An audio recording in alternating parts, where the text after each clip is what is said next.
Hello everyone, Tim Jackson here, Pets to Impress, my paws come first. So earlier on today there was a discussion going on the South Shields Doggy Facebook page, and a lady was wondering what harness would be right for her Cocker Spaniel, I believe it was, and there was a couple of people mentioned my name and said get in touch with Tim. So thank you very much for the recommendations first of all, but I thought, this would make a really good video. I have done videos on similar videos to this in the past, but today I wanted to focus purely on the harness. Now personally, I am not a fan of the harness. They are designed as a restraining aid, so they are designed to stop your dog from pulling. Unfortunately, a lot of the time they don't actually give that benefit. So from a training point of view, you're not going to get a dog that suddenly stops pulling on the lead just because he's got a harness on, okay? Unless it's a restricting harness. So there's a couple of different harnesses. You've got the Y-shaped harnesses. You've also got the ones that pretty much wrap around the full dog's body. The problem with those is they actually restrict the dog's normal movement. So as a result, as the dog gets older, this can have issues with the dog's joints.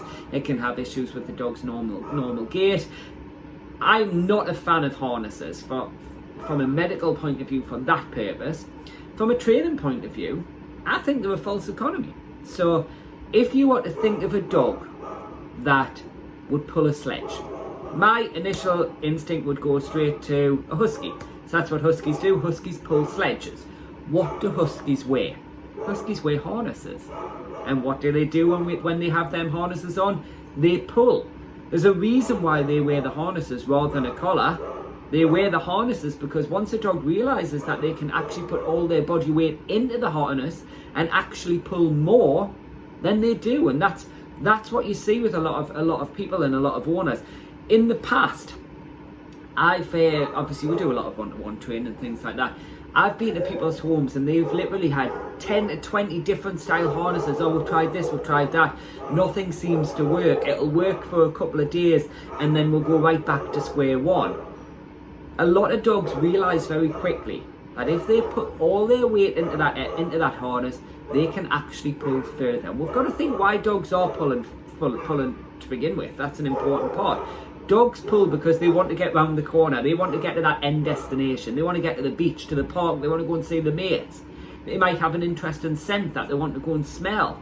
It could be that by you telling them off and yanking them back constantly, they've built up a negative association of being alongside you. So for ease, it's easier for them just to pull in front. They can't build that association that you're yanking them back because they're pulling. To them, you're adding further strain to them. So from their point of view, it's easier being ahead, if that makes sense. So you pulling back has a negative impact on things. I hope that makes sense. As always, things make sense in my head. I just like to try and get them across as best as I can to you. So hopefully that has made sense.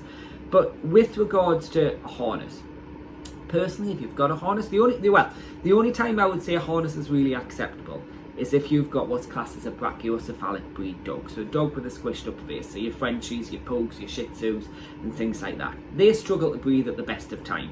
What you don't want is a collar and lead attached to them, because that's going to restrict their airways further. So I understand from that point of view that harnesses are a good fit for these sort of dogs. I would just go for a Y-fronted harness rather than the ones that restrict the body and restrict the movements and things like that.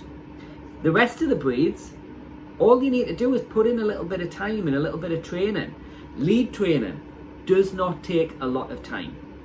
It takes a little bit of patience, a little bit of consistency, but in all fairness, it doesn't need to take that long. But yet, it's the one thing that so many owners struggle with. They really, really struggle with it. I remember a couple of years ago, I went to see a couple, and they had this adorable little Shih Tzu. I think he was a little Shih Tzu. 5 years old, if I remember right. He literally had pulled most of his life when being out on walks. I remember this story well because I remember them opening up their cupboard and it literally looked like Pets at Home had thrown up in that cupboard. It was full of leads, it was full of harnesses, there was the head halties in there as well too. There was numerous different restraining aids to try and stop this dog from walking on the lead. And they said to us, they went, "What do you want?" Now, I just went for a collar and lead. This dog, I wouldn't say was your typical Shih Tzu. its face certainly wasn't squished up as a lot of, as you see in a lot of dogs, and a lot of Shih Tzus, I should say. I'll get my words out eventually. So I just went for a collar and lead, and he said, "Are you sure?" I went, yeah, I'll be fine. He went, "Because there's all these, you know." I went, no, I just want to go with the collar and lead. And this owner was very skeptical. He said to me, "Well, all due respect, we've tried this for 5 years. I don't think you're going to get this dog walking on the lead." Now, this isn't me blowing my own trumpet. This is me just showing how easy it is. Because after 10 minutes, that dog was walking alongside me. I didn't have to use any physical force. I didn't have to use any negative-based methods of training. I did it purely on a positive-based method of training. Positive training of method. Positive method? I don't know. Whatever way. It was positive anyway. But the owners were amazed. And I bumped into them not long after that appointment, and they said, "God, he's still walking really nicely on the lead. He's doing really, really well. We've got rid of all the things in the cupboard. We now just walk him on a collar and lead."